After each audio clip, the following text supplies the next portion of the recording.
चाहते थे, वो जबरदस्ती करते थे, जबरदस्ती से बच्चे ठहर जाते थे, वो अबॉर्शन करवा देते थे। शराब सिगरेट में डाल के पत्नी क्या पिया करता था, और तम्बाकू भी खाया करता था। चाहे चाचा ताई हो, सब हो, किसी ने मेरा साथ नहीं दिया। इनके घर पे लड़की नहीं है, वो कहते हैं लड़की है तो कलंक है, वो कहते हैं लड़की हो क्यों गई हमारे घर पे। उसने फाइनेंस पे पैसे भी ले रखे हैं, तो फाइनेंस वाले भी मुझे घर आके परेशान कर रहे हैं, तो वो मानते नहीं। उन्होंने मेरे नाम से जबरदस्ती लोन ले रखा था, तो बंदे ने मुझे फंसा दिया है। तो मेरे तो हाथ जोड़ के विनती है, जितनी हो सके तो मेरी मदद करो। मैं कोशिश ये करूँगी उम्र कैद से भी ज़्यादा सजा हो तो उसको मिले। बहन जी क्या कुछ हुआ था, क्या प्रकरण है ये? जी 12 साल हो गए शादी को जी। 12 साल में तो 8-9 बार इन्होंने अबॉर्शन करवा लिया। किसका? जी मेरा। क्यों? बस फैमिली के टॉर्चर में।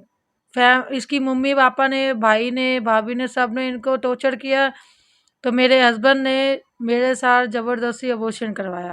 लेकिन ऐसा करवाया क्यों? क्या वे बच्चे नहीं चाहते थे वो कि? बच्चे नहीं चाहते थे, वो जबरदस्ती करते थे, जबरदस्ती से बच्चे ठहर जाते थे, वो अबॉर्शन करवा देते थे। कितने बच्चे हैं कुल आपका? जी 3 बच्चे हैं, 1 बेटा 2 बेटी। वे हमने भाई दूर बिठा दिए क्योंकि इसके साथ तो यह घटना हुई थी, घटना नहीं दुर्घटना मैं कहूंगा, जो भी कुछ ये प्रकरण रहा है, तो बच्चे हैं उसका असर उन पर ना पड़े, इसलिए हमने वे दूर बिठा दिए। और ये बहन जी जो बैठी है इनके लिए हम बात कर रहे हैं। तो शादी को 12 साल हो गए थे, तो ससुराल का मोल किसा था आपका?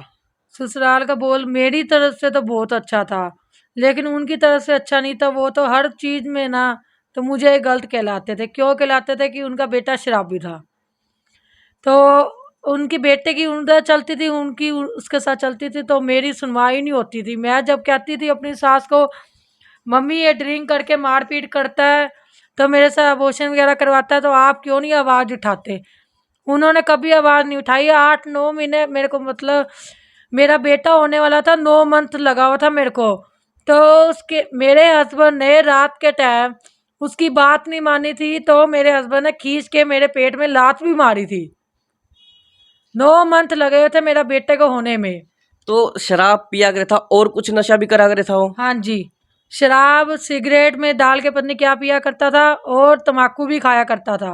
काम क्या करा करे था वो? कबाड़ी का काम करा करता था। अच्छा चलो वो बाद की बात है भाई, अक्सर ससुराल वालों ने साथ नहीं दिया, पर जितने भी वो घटना हुई है, पहले तो भाई इस घटना के बारे में स्पष्ट कर लें, पहला भी इस लड़की के साथ उसने किसी प्रकार की कोई कोशिश करी? हाँ जी 3 बार कोशिश की है ऐसे।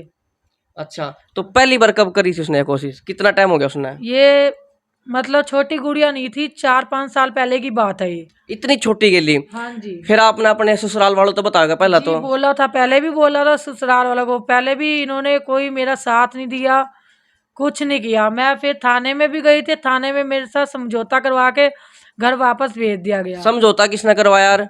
घर वालों ने ही। अच्छा आपके घर वालों ने? धमकी देते थे कि तूने समझौता ना किया, तेरे को हम घर से बच्चों के साथ ही निकाल देंगे। सास ससुर जेठ जेठानी कोई भी साथ नहीं देव था? कोई साथ नहीं देता था, चाहे चाचा ताई हो, सब हो, किसी ने मेरा साथ नहीं दिया, किसी ने नहीं दिया। तो आपके घर वालों का इस पे के कुछ वो रहो था भाई, किस प्रकार वो आपका साथ दिया करते, या फिर के कुछ बातचीत होया करे थी जो आपके मायके वाले हैं?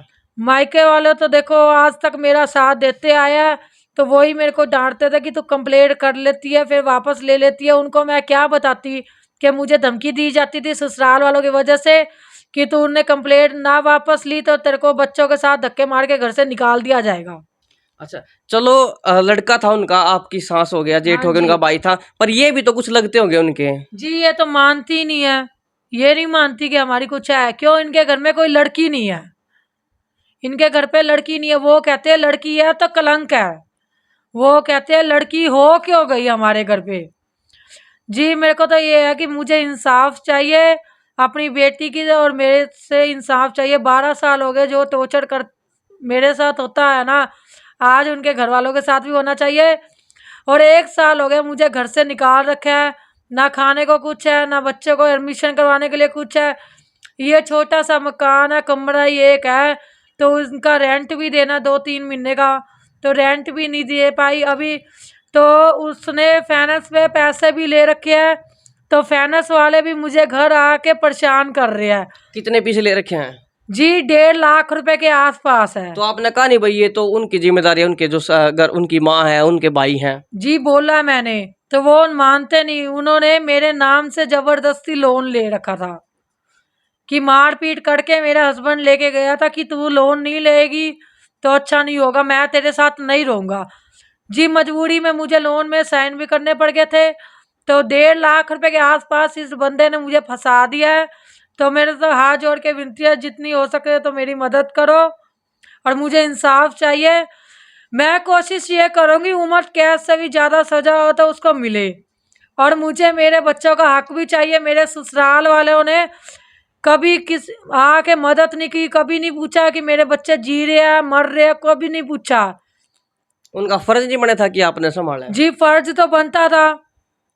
कहते हैं अपनी सोच है, वो आए नहीं। उनको अपने बच्चे की गलती दिख भी रही है, उनको वीडियो भी दिखाई है मैंने। वीडियो?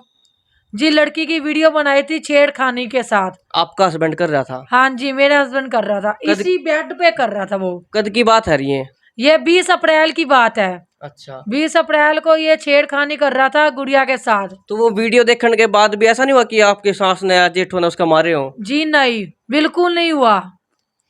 और एक गुड़िया भी है आपका, उसके साथ तो किसी प्रकार का कोई ऐसा काम नहीं किया उसने? नहीं, उसके साथ नहीं किया। चलो भगवान की दया रही बच गई।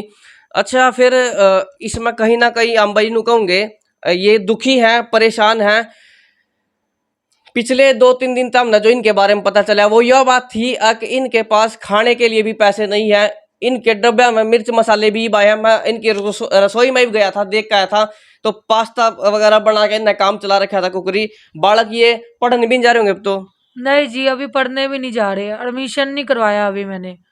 तो फाइनेंस वाले इतने परेशान कर रहे हैं, जो लेने वाले इतने परेशान कर रहे हैं, रेंट मुझे नहीं दे पा रही तो मैं एडमिशन कहाँ से करवाऊंगी। अच्छा अब तो उनके साथ तो आपका कोई नाता आप तो तोड़ दिया आपने, उनके साथ नहीं रहना चाहोगे आप? जी तो आगे क्या करोगे? आगे का आगे देखेंगे जी।